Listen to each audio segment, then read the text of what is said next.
Ante todo, conviene, hermanos, entender que los agregados psíquicos son el resultado de las consecuencias del abominable órgano fundartiguador. Hemos dicho que la conciencia se halla embotellada entre el ego y que se procesa en función de su propio condicionamiento. El ego en sí mismo es el resultado de las malas consecuencias de ese abominable órgano.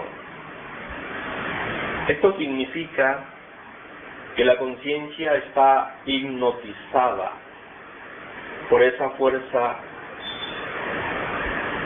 hipnótica universal. Todos los humanoides son víctimas de esa fuerza hipnótica. Pero la gente no se da cuenta de la cruda realidad, sino cuando cruza tal energía hipnótica con mayor rapidez y que se puede demostrar en forma concentrada como en las sesiones hipnóticas. Pero si observamos minuciosamente a los humanoides, veremos que están hipnotizados, que cometen cientos de errores, y eso ciertamente pues la gente en sí no se da cuenta. Esas cosas nosotros se las atribuimos al carácter, a la canción psicológica de las personas. Buscamos 150,000 justificaciones, etcétera. Observemos a un sujeto común y corriente en una sesión hipnótica, a un sujeto pasivo, a un sujeto hipnotizado. Hará todo lo que el hipnotizador le mande. Si el hipnotizador dice que tiene que atravesar un río lado a lado, así lo hará. No importa que esté rodeado de mucha gente. Si el hipnotizador le dice que le están atacando y que debe huir despavorido, lo hará así. ¿Por qué? Porque él hace lo que el hipnotizador le mande y cree lo que el hipnotizador le dice. Ahora, si observamos la vida básica de las personas, veremos las extravagancias insólitas, terribles, pero para todo hay justificación. Tal vez diremos que es la cuestión de la moda, la cuestión de los hippies, la cuestión, pues, alguna justificación. Sin embargo, nosotros andamos extravagantemente vestidos, y eso, pues, la gente no lo ve. Simplemente dirá, no, son los tiempos modernos, pero no se dan cuenta, y esto es lo grave, no lo saben, que están hipnotizados. Esa fuerza, pues, repetimos, viene del abominable órgano fundartiguador. El ego viene de ese órgano, y como es subjetivo, este se procesa dentro del ego, en forma subjetiva. Eso quiere decir que todos somos víctimas de una hipnosis, la hipnosis producida por ese abominable órgano. Entonces, Ese es el motivo por el cual la gente, tanto en vida como después de muertos, son absolutamente irresponsables. Máquinas controladas por los diversos agregados. Esto se pelean la supremacía. Cada uno quiere controlar los centros capitales de la máquina. Esa es la cruda realidad. En ese sentido, todos los humanoides son irresponsables. ¿Cómo vamos a nosotros a ser responsables llevando a cuesta, llevando en nuestro interior todos esos elementos infrahumanos, esos yoes psicológicos? Esta semana, en una reunión que tuvimos aquí en este lugar, en el cual invitamos a otros miembros de los grupos de primera cámara que llegaron hasta acá, impartimos la enseñanza de lo que es en sí el trabajo y enfatizamos que una de las principales ideas, y eso se subrayó, fue que este trabajo, este sistema de enseñanza, se funda en la idea de que el hombre fue especialmente creado como un experimento en autodesarrollo. El trabajo dice que el hombre fue creado como un organismo autodesarrollante para distinguirlo de los animales inferiores. Desde este punto de vista, el hombre es incompleto, como un edificio aún no terminado, y se dejó en sus manos el terminar su propio edificio al contemplarse, o sea, al complementarse a sí mismo. Por esa razón, siempre existieron en el mundo ciertas enseñanzas que son llamadas enseñanzas esotéricas. Por ejemplo, la enseñanza que estamos estudiando es llamada cristianismo esotérico, que no tiene nada que ver con el cristianismo esotérico o público. En esa reunión, los 3 centros del hombre fueron examinados y dijimos que en el hombre el centro emocional estaba en muy mal estado. Haremos algunos breves comentarios sobre este particular al que tanta importancia da la enseñanza. El trabajo dice que debemos laborar sobre nuestro centro emocional y purificarlo, limpiarlo, librarlo de las emociones innecesarias que nos mantienen dormidos y hacen de nosotros esclavos de la vida externa. Tomemos a una persona que está siempre enfurruñada, que siempre frunce el ceño, que está siempre molesta, que es siempre difícil. De hecho, es una peste.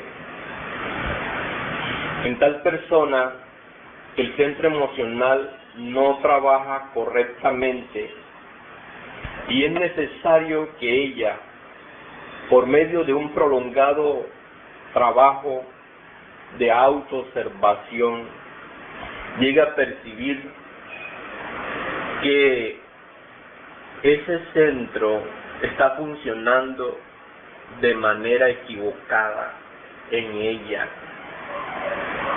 Ahora bien, una persona que está siempre encolerizada, furiosa, amiga de las disputas y hasta venenosa en este trabajo, tiene que darse cuenta que tal estado del centro emocional es incompatible con un autodesarrollo cualquiera.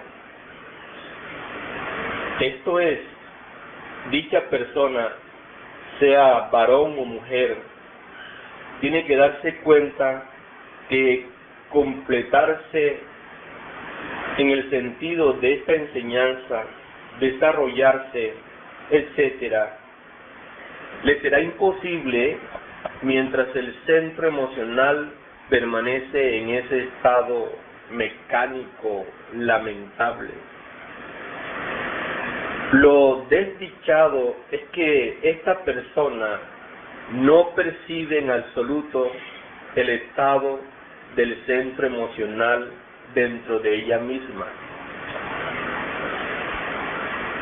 Esto quiere decir que no ve su mal humor, su carácter difícil, su estado de crítica, sus antipatías, sus cóleras y así sucesivamente. Por el contrario, se ha forjado un retrato de sí misma en que se ve como una persona agradable y encantadora. Por lo tanto, existe en ella una brecha en su conciencia de sí. Esa brecha solo puede ser llenada por una observación plena, sincera y consciente, llevada a cabo según las instrucciones dadas en esta enseñanza, que se refieren a la observación de sí. Todas las personas creen conocerse a sí mismas, pero no hay una persona que se conozca realmente. Creer que uno se conoce, en realidad, es una ilusión. Conviene, pues, observar el estado de nuestro centro emocional y las desagradables manifestaciones que provienen mecánicamente de él. El trabajo enseña que el centro emocional es el más maravilloso de los centros en nosotros, pero que al presente, en el estado de sueño en que todos existimos, está inundado de emociones negativas, de autocompasión, de autoemociones, de estimas de sí y de cientos de otras formas similares de emoción que nos impiden ponernos en contacto unos con otros y así impiden también que comprendamos nuestras dificultades mutuas. El trabajo sobre el centro emocional es algo que debemos realizar de manera urgente e impostergable. Ciertamente, todos nosotros nos encontramos enlodados por ese centro que se ha tornado negativo. En el centro emocional negativo, ahí encontramos a un ser humano, por decirlo así, que no simpatiza con nadie, que se burla de la gente, que censura a los otros y todo el resto. Tal hombre no sabe que esto se debe al estado de su centro emocional, que se encuentra en un estado negativo. O bien, un hombre solo se siente a sí mismo creyéndose superior a los demás, pero no se da cuenta de ello. El sentimiento emocional de superioridad siempre se funda en la autoestima, en el amor de sí, en el sentimiento de sí. En tal caso, el centro emocional no trabaja como debería, ni tampoco puede llenar a una persona con los sentimientos rectos que le otorgan la significación interior y de este modo la paz. Por eso conviene observar el estado del propio centro emocional, observarlo en la acción, es decir, observar cómo reacciona mecánicamente contra los eventos externos y en particular contra la demás gente. Esta es una importante tarea que en rigor aún es una tarea vida, porque este trabajo es una tarea de toda la vida y mediante su aplicación sufrimos gradualmente una transformación interna que se debe al hecho de ser cada vez más conscientes de nuestros verdaderos lados, de lo que somos verdaderamente. Esto destruye todas las ilusiones que sustentamos sobre nosotros mismos. Así que el trabajo es algo, pues, importante llevar a cabo. En la última reunión, alguien preguntó cómo se trabaja sobre el centro emocional. Lo molesto con el centro emocional es que siempre estamos identificados con él. Esto es, con las emociones que nos dominan en cualquier momento dado. Es extremadamente difícil separarnos de nuestro estado emocional negativo. Damos nuestro estado emocional por sentado, como un hecho real, correcto, dijéramos mejor. Por ejemplo, nos sentimos emocionalmente celosos, que es muy distinto de sentirse instintivamente celosos. Y estamos completamente identificados con esa emoción. Por otra parte, nos sentimos emocionalmente deprimidos y una vez más lo tomamos como nuestro estado, como algo que no ponemos en duda. Como es sabido, el trabajo enseña que el centro emocional es el más difícil de abordar. Ya hemos mencionado que se le llama en la India, en las enseñanzas esotéricas, el elefante loco.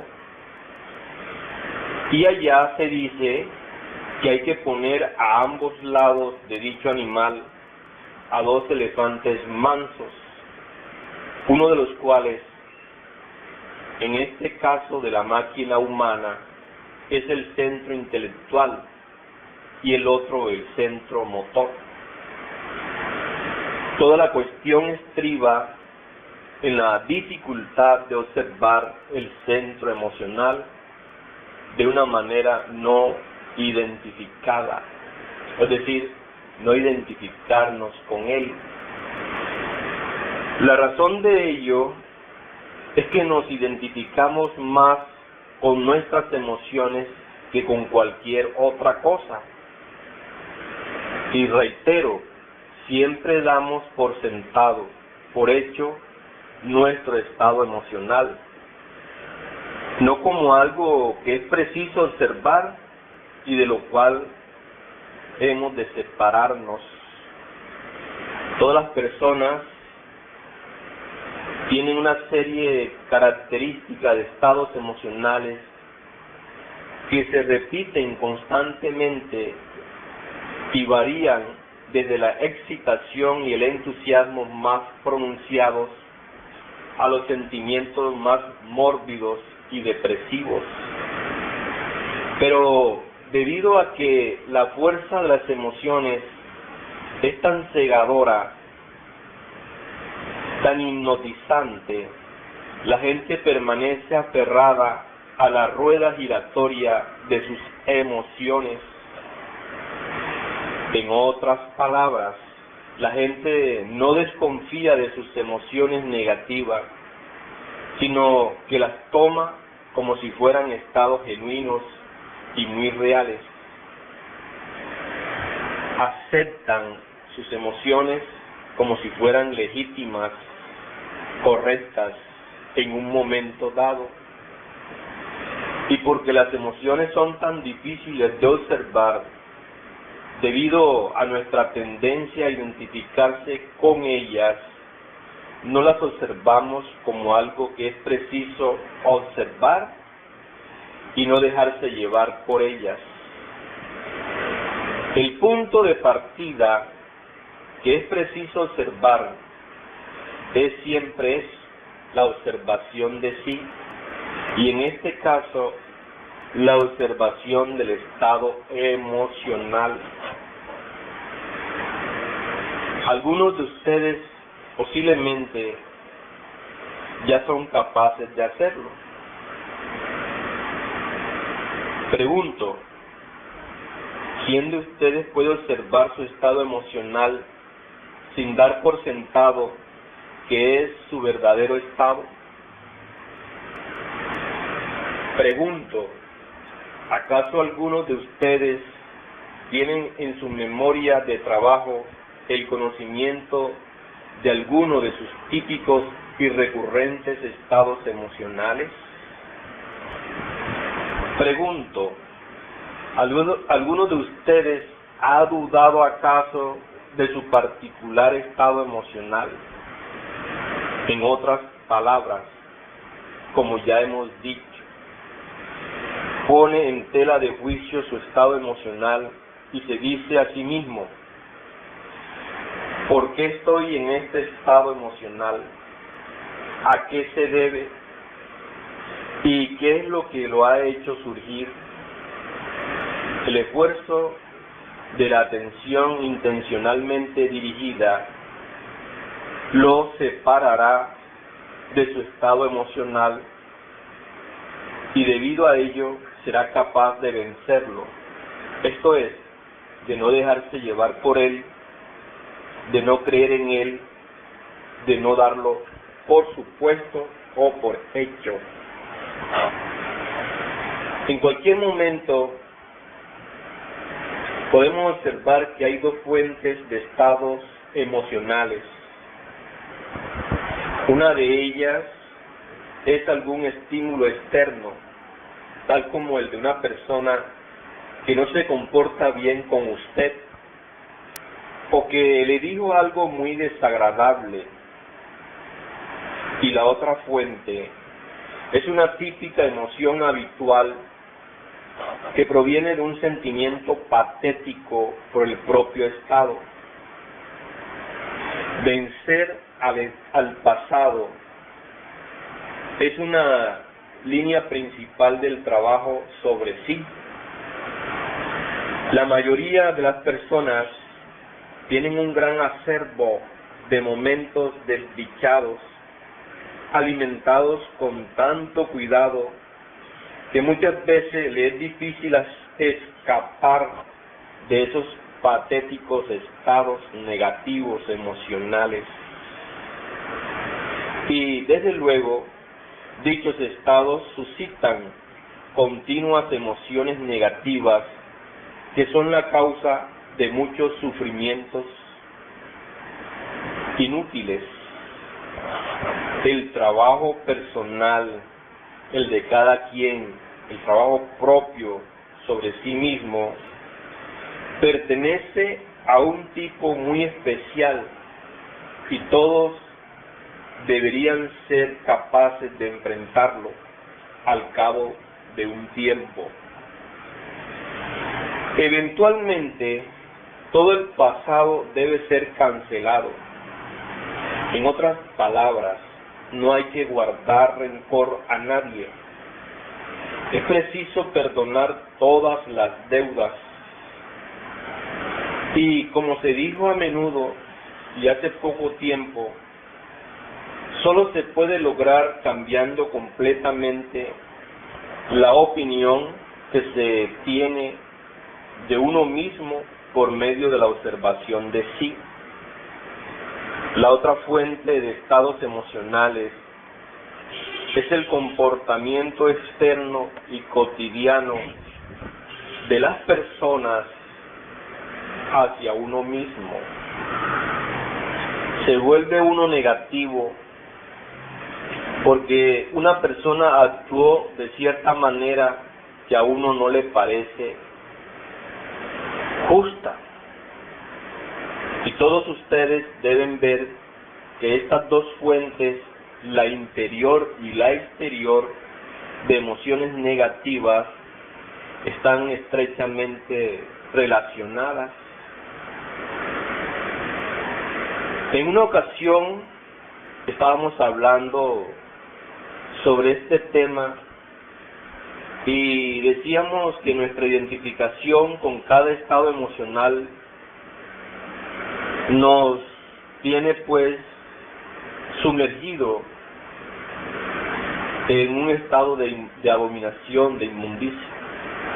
Y por eso dijimos que la fórmula suprema para salir de esos estados negativos emocionales es no identificarnos, no tomar nada seriamente, excepto el trabajo sobre sí mismo.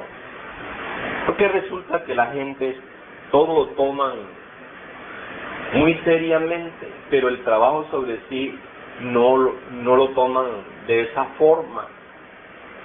Si alguien nos mira muy mal, ya estamos seriamente tomando esa situación. Si llegamos a sentir allá en nuestro interior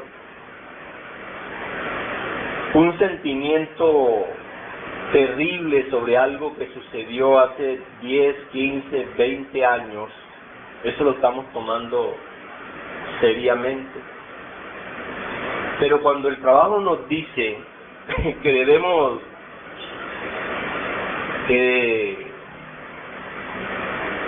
trabajar de tal manera que no debemos identificarnos con esa mirada, con esos recuerdos, etcétera, eso en sí no lo tomamos de una manera seria. Con respecto a ser negativo y tener un desagradable estado emocional hacia determinada persona, suponiendo que ha logrado observar que está completamente identificado con él, entonces, pues, ¿cómo hará frente a una situación, a una circunstancia, a un evento donde usted pues siente esas emociones negativas? Aquí, en ese momento, debe intervenir todo el trabajo que ha hecho personalmente.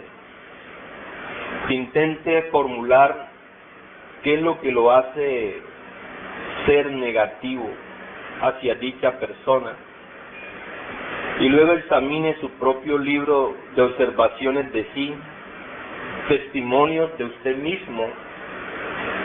Esto es su memoria de trabajo, y trate de ver si lo que le cuesta tanto soportar en otra persona no es algo que tiene también usted en sí mismo. Comprender que es tan difícil en sí mismo como la persona que critica produce instantáneamente el sentimiento mágico de la redención, de la cancelación, de la liberación. Pero para poder hacerlo es preciso emplear, dijéramos, la idea trabajo. En otras palabras, debe reflexionar. Aquí tenemos un muy buen ejemplo de lo que significa pensar en el sentido de trabajo.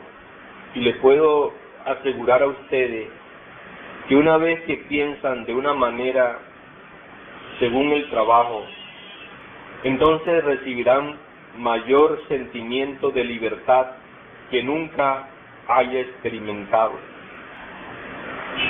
Por otra parte, supongamos que es negativo porque alguien le dijo algo desagradable.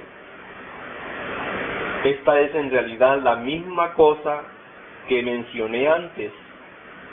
Es extremadamente difícil hacerle frente y al principio tal vez no sea capaz de lograrlo. Cada evento que le sucede, tal como el de una persona que dice algo desagradable, debería ser capaz de transformación.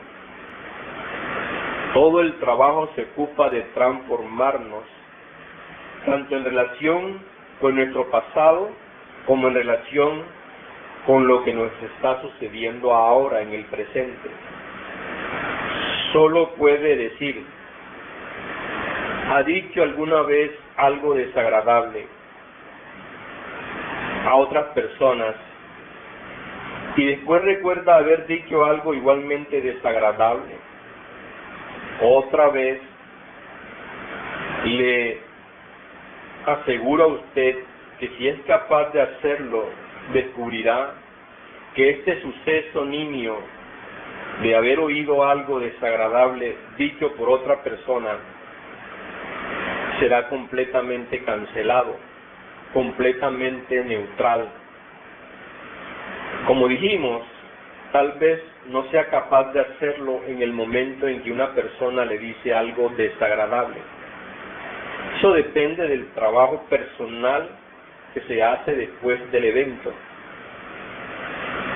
Es decir, si usted deja pasar un evento y no lo transforma, de hecho, la situación se pone pues muy difícil cuando surja otro evento para poder transformarlo. Pero si lo transformamos ahora y aquí, entonces tenemos esta situación que podemos, de acuerdo a ese trabajo personal, transformar los eventos siguientes. Por eso dije, eso depende del trabajo personal que se hace después del evento. Es por completo inútil perdonar. Es preciso cancelar. Y esto se hace siempre encontrando la misma cosa en uno mismo. Y siempre la encontrará si es sincero. Nadie puede comportarse con usted de otra manera que lo que usted se comporta con los demás, porque su ser atrae su vida. Pregunto, ¿comprende por qué esto ha de ser así para que le sea posible creer, trabajar en el psicotransformismo? Lo difícil con nosotros es que damos por sentado, por hecho, y creemos ser personas agradables y simpáticas. Y aquí es preciso recordar que tal vez no ha dicho algo desagradable externamente, pero que lo ha pensado y aceptado. En el trabajo debe comprender que lo que piensa psicológicamente en usted mismo a solas cuenta tanto como lo que dice externamente. Estamos hablando de aquellos pensamientos que ha aceptado, de aquellos cheques que ha firmado con su nombre. Todo eso cuenta tanto como lo que se dice francamente. Acá, fuera, en el mundo exterior. Los evangelios lo mencionan a menudo, pero es un caso muy diferente el de una persona en el trabajo en cuya mente desfilan muchos pensamientos desagradables sobre las otras gentes, pero que no los acepta. Discierne que es muy fácil combinar químicamente con ellos, pero no permite que dichas combinaciones tengan lugar, y al cabo de un tiempo la tentación llega a su fin. Esta es la verdadera tentación, porque toda tentación verdadera se refiere al trabajo. Cuando uno no se deja llevar por los pensamientos y sentimientos desagradables sobre otras personas, aunque se tenga conciencia de ellos, se trabaja realmente sobre sí. Este es el trabajo personal. Si es tan tonto como para decir, ¿por qué tengo esos pensamientos y sentimientos sobre los demás o sobre las demás gente? Está muy equivocado.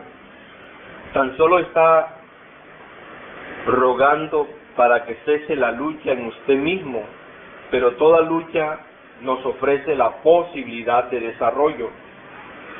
Y se puede decir con sobrada razón que todo desarrollo consiste en no identificarse con lo que el trabajo nos enseñó a no identificarnos. Así pues, es conveniente comenzar a comprender toda esta situación de las emociones negativas y del centro emocional negativo. Lo más grave es que las emociones negativas nos vuelven mentirosos. La mentira produce una conexión equivocada, porque la energía de nuestro Padre que está en secreto, del anciano de los días, que fluye armoniosa y perfecta a través de los 10 sefirotes de la cábala hebraica, hasta llegar a Malchut, el reino, la persona física, psicofísica. Entonces esa energía, al mentir, se detiene. El mentiroso se conecta mal, produce una dislocación intencional de su mente. Como consecuencia o secuencia surge la mentira. Una conexión equivocada es verdaderamente lamentable. Se puede ser mentiroso por una emoción negativa que nos vuelve calumniadores, o se puede ser mentiroso intelectualmente. En todo caso, es una conexión negativa de la mente con los centros superiores del ser. Se produce una dislocación de la mente con los centros superiores del ser. Se debe decir la verdad, cueste lo que cueste, salga como salga. Decir la verdad y nada más que la verdad es la cruda realidad de los hechos. Las emociones negativas vuelven pues mentirosas a las personas, y de eso tenemos que hacernos verdaderamente conscientes. El karma de los mentirosos es la monstruosidad, como hemos hablado varias veces. La mentira, pues, es una cosa monstruosa, y ahí tenemos el karma, porque no hay causa sin efecto, ni efecto sin causa. Niños que nacen con dos cabezas deformes son personas que se han conectado mal con los centros superiores del ser. Consecuencia, vienen a la existencia con un cuerpo deforme. He allí la mentira. Debemos poner mucha atención a esta cuestión.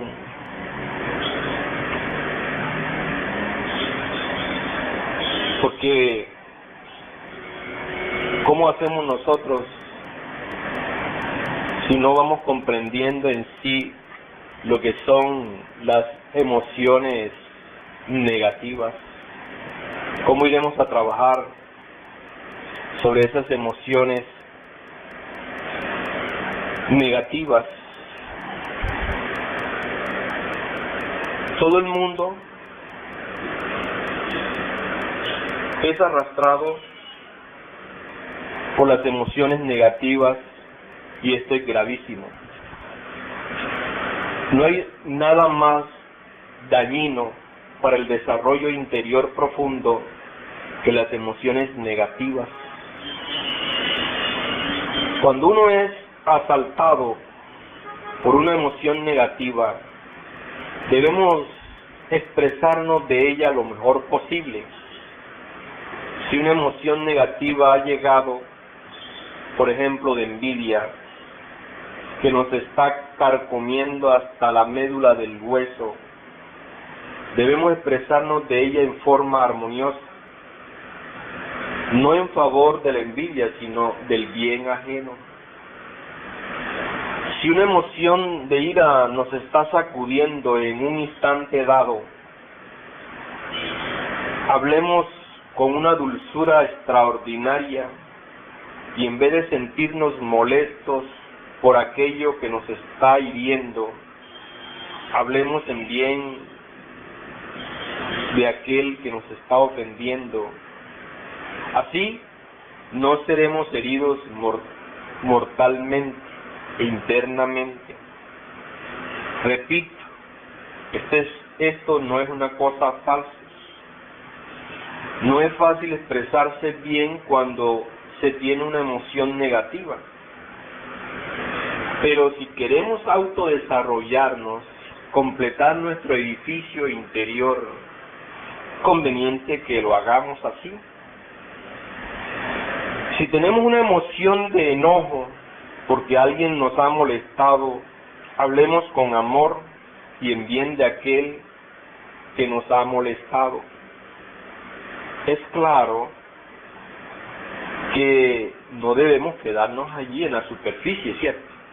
Sino que es conveniente ir más profundamente, porque necesitamos eliminar aquellos elementos indeseables, psíquicos, aquellos elementos inhumanos que en un momento nos ha producido una emoción negativa, sea de ira, de envidia, de odio, de lujuria, de orgullo, etcétera. Por lo menos eso mientras eliminamos los agregados que nos han producido las emociones negativas. De todas maneras, lo que se trata es que no seamos heridos.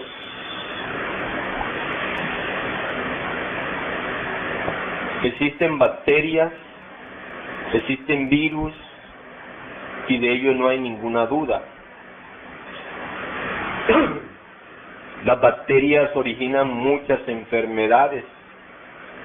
Esto está demostrado en los tubos de ensayo. En cuanto a los virus patógenos, son infinitamente pequeños y por tanto más dañinos. Veamos, por ejemplo, el virus del cáncer. Ya hemos sido informados por el venerable maestro Samael Aun Weor que en Israel se ha logrado aislarlo. De todas maneras, ese virus es tan pequeñito que se necesita un poderoso microscopio electrónico para poderlo estudiar. En todo caso, los virus, por ser tan pequeños, resultan más peligrosos, más contagiosos. Sin embargo, piensen ustedes, hermanos, que las personas negativas o de emociones negativas resultan más contagiosas que los virus y bacterias. Esa gente llena de envidia, que a todas horas están fastidiando. Esa gente llena de morbo a cada instante. Esa gente que tienen complejos de persecución, hechizadas, que todo el mundo las odia, son negativas y contaminan a los grupos, a los demás. Aquí mismo hemos visto en los grupos gnósticos personas llenas de emociones negativas, cargadas de amor propio. Cuando se sienten heridas, entonces lanzan rayos y truenos contra el sacerdote, contra el instructor, contra el maestro. Pero antes de irse, envenenan a otras y esas otras se van. Ese es un fenómeno que acaece acá en los grupos y en todos los grupos, ¿cierto? ¿Qué debemos hacer con esas personas? Yo lo he dicho muchas veces, lo he dicho a los grupos y lo he dicho en particular a ciertas hermanas y hermanos. Hemos dicho que a esas personas hay que aislarlas. Esas personas no nos comprenden. Esas personas se sienten molestas y siempre piensan que uno no las quiere. Se equivocan, se les ama y se les insinúa que traten de volverse positivas, simpáticas, magnéticas. Se les brinda la oportunidad de nuestros estudios, pero hay que aislarla en cierto sentido, porque son peligrosas para los grupos. Una persona negativa puede contagiar a otras personas negativas, y si dicta una conferencia, contagia a miles de personas. Son personas muy peligrosas, miles de veces más peligrosas que los virus y bacterias. Hay que especificar quiénes son personas negativas y cuáles son las emociones negativas. Pues no basta decir que fulano o fulana es una persona negativa, o que sutano o sutana lo sean. Hay que especificar quiénes son verdaderamente negativos. Si una persona está aquí en un grupo gnóstico y a todas horas se siente hechizada, embrujada, y su vida se desenvuelve en concepto de él, ¿será positiva o negativa? Si una persona es tremendamente lujuriosa y su vida se procesa en razón de la lujuria, si está llena de espantosas emociones y ve en cada persona del sexo opuesto que le mira que le saluda cariñosamente, que simpatiza, etcétera, una oportunidad sexual, ¿qué diríamos de esta persona? Pues si una mirada del sexo opuesto lo agita, y eso es suficiente para que a todas horas esté con su lujuria, ¿qué podríamos pensar? Obviamente se trata de una persona negativa. Esa persona viene a infectar a otras personas. Si una persona anda de instante en instante con emociones negativas, infecta a todo el mundo. El iracundo, que a todas horas truena y lampaguea, infecta a otros con su ira. Una persona que a todas horas se siente perseguida es negativa. Recordamos a un amigo que tenía una noche que ir a su casa, pero estaba lloviendo torrencialmente y él debajo de un alar estaba colocado, y cuando veía las luces de algún carro, él salía un momento para ver si era un taxi que lo llevara a su casa. Y así se encontraba, y así había pasado muchos minutos, cuando de pronto pues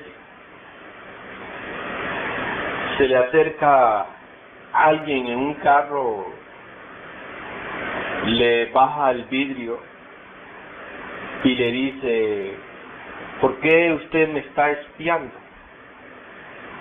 Claro, mi amigo le contestó: yo no estoy espiando a nadie.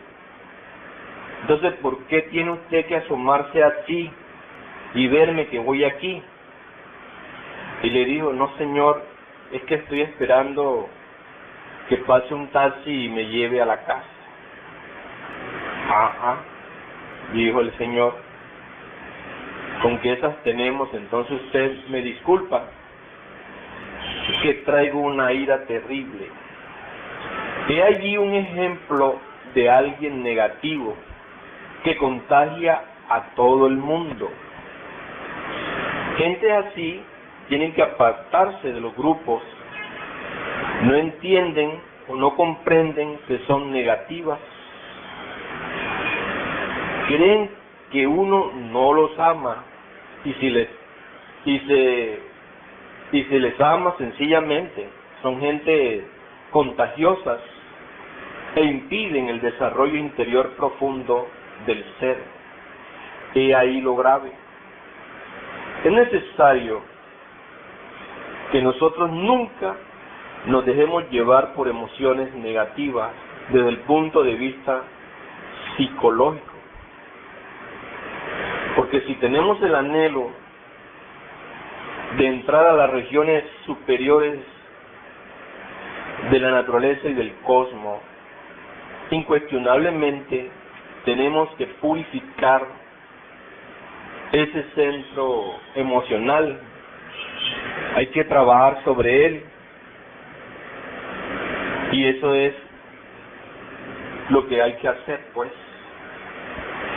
Platón decía: al hombre se le conoce por sus sueños.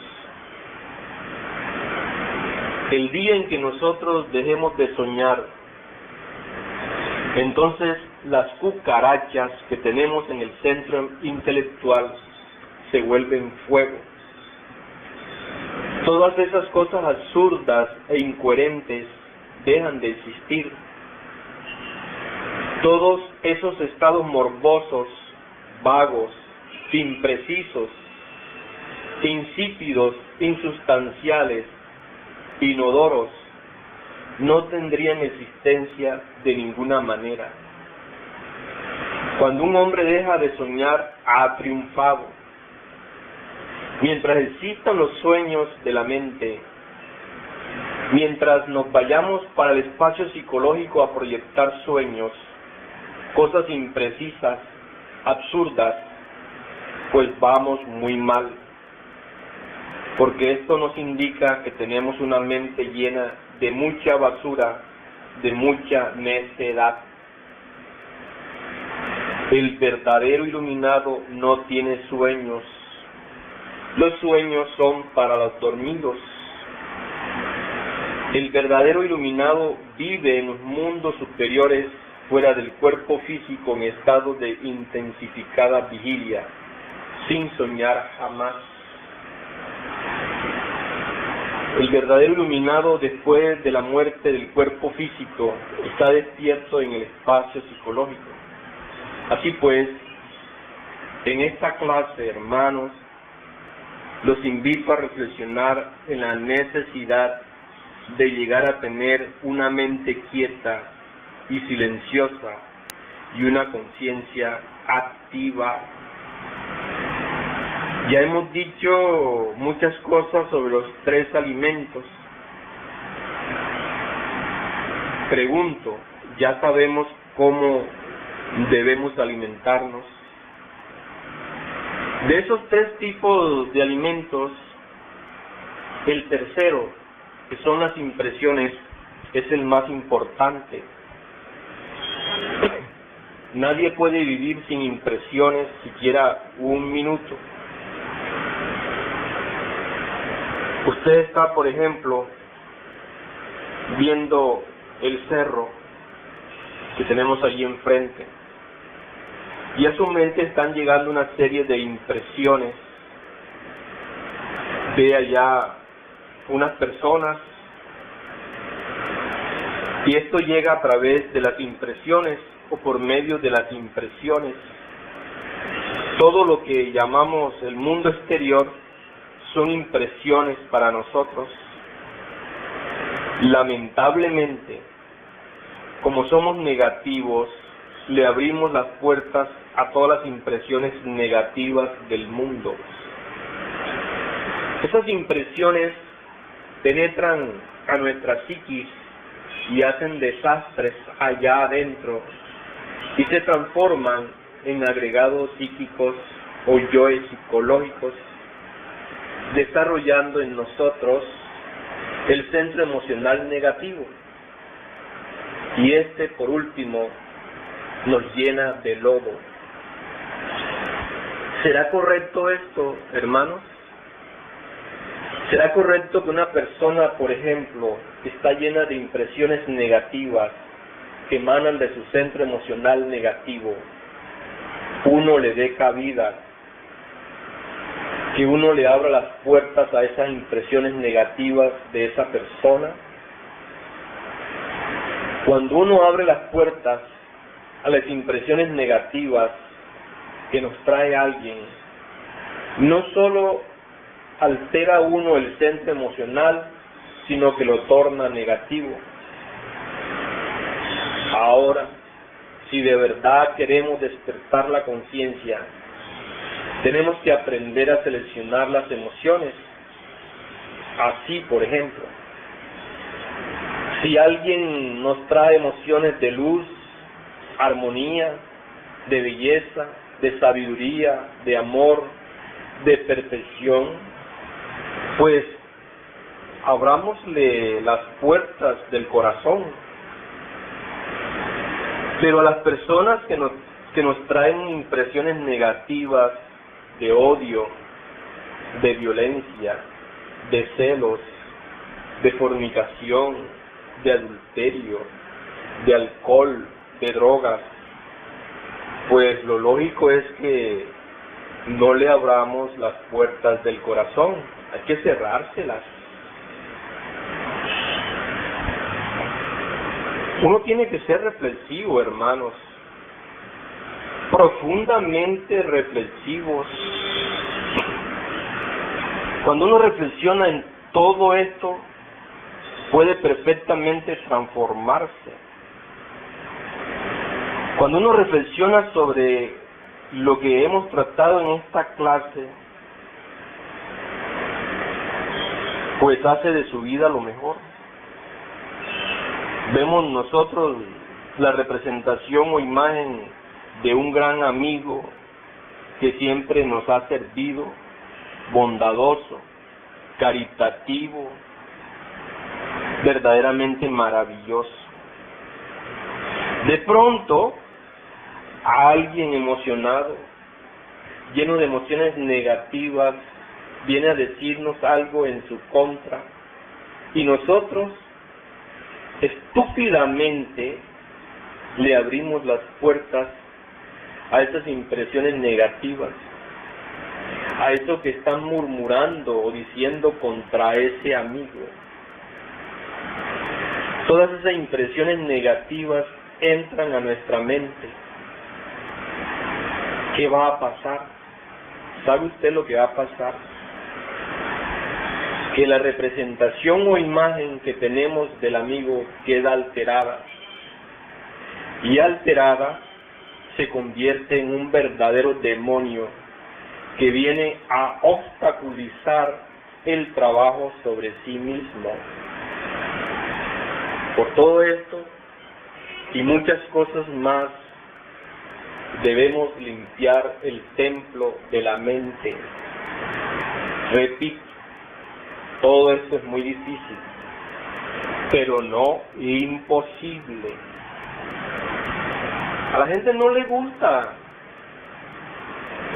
saber que son negativas, porque se sienten bien con sus chismes, con sus mentiras, se sienten bien con sus lujurias y envidias, se sienten extraordinarias con toda esa verborrea, con todos esos raciocinios terribles de antítesis, etcétera, etcétera. Entonces, cuando escuchen una clase como esta, dicen, pues, ¿eso para qué? Si yo creo en el Cristo y el Cristo ya me salvó. Pero eso hace parte de las emociones negativas. ¿Cómo puede pensar una persona que siendo cruel, que siendo malvada, que siendo perversa, que siendo mentirosa, orgullosa, que discrimina a los demás, que se siente superiores a los demás, va a estar salvada por el Cristo? Esa es una profanación. A la gente le gusta profanar la doctrina crística y lo consiguen, lo logran con todas estas mentiras. Pero ¿saben ustedes qué es lo más grave de todo esto? Que esa persona ignora que está perdida. Necesitamos, pues, hermanos, venir acá a recibir esta enseñanza con una mente clara, con un templo limpio, sin suciedades, sin abominaciones de ninguna especie. Por eso el gnosticismo insiste en la necesidad de saber vivir. En la vida práctica, lamentablemente, no sabemos vivir y todos echamos la culpa de nuestros sufrimientos, amarguras a los demás. Y el único que verdaderamente tiene la culpa de todo lo que nos está pasando somos nosotros mismos. Y vea usted todos sus problemas. ¿A quién culpa usted de todos sus problemas? Claro, a los demás. Entonces, si usted culpa a los demás de todos sus problemas,